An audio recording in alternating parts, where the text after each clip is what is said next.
Hi, I'm Orna Walters. And I'm Matthew Walters. And we're known as the Power Couple because we help our clients step into their power and into love. And today we're talking about sex. And specifically, we're talking about when you're in a new relationship and that moment comes, that first time you're going to have sex in a new relationship. And we're talking about the when part, right? When to have sex. We get this question often with our clients that are looking to be in a relationship, and we might get it, sort of after the fact, like, oh, I had sex and now I haven't heard from him, or, oh, when is a good time? And the when part, I always think, is an interesting question because there is no rule that you can set outside of that relationship. So you can't set the rule from your brain. Sometimes people say, well, you shouldn't do anything until, 3 dates, or you shouldn't do anything until you meet somebody's, family, or you shouldn't do anything until fill in the blank, right? And those are somewhat arbitrary rules and really don't have to do with what's going on between you and that person in that situation. And so we have a real simple standard on how to decide when to introduce sex into a relationship. And so the reality is if you set an arbitrary number, right, like after the third date or after 3 months or whatever that arbitrary number might be, once your heart is on the line, then whatever you've set up by the rules is going to go by the wayside anyway.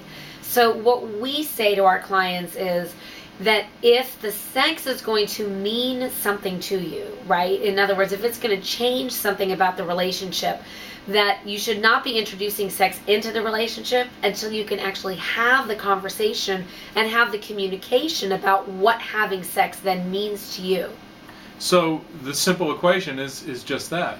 When you are able to have a conversation about sex in an open way about what it's going to mean to you and what it's going to mean in the relationship, then that's a great time to introduce sex into the relationship.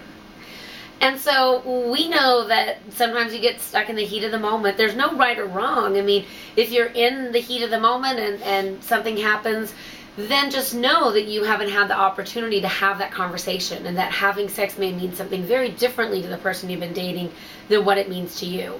And that's why we say, really the right time is after you've been able to have the conversation, if sex is going to be intimate for you. Now, if you're just out in the world having a good time and it's not about having a relationship, then it's all about feeling good about yourself. So if you feel good about it, then we feel good about it. That's really the bottom line rule. It's a key of making sure that you're not having sex for a person for some ulterior motive, like, oh, this is going to trap this person in the relationship, or, oh, this is going to make me feel good about myself.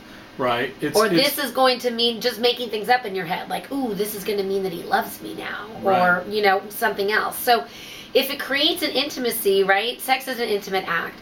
So we say that if you want to have that intimacy, and that's really what's in your heart, then the way to get there is to have the communication first.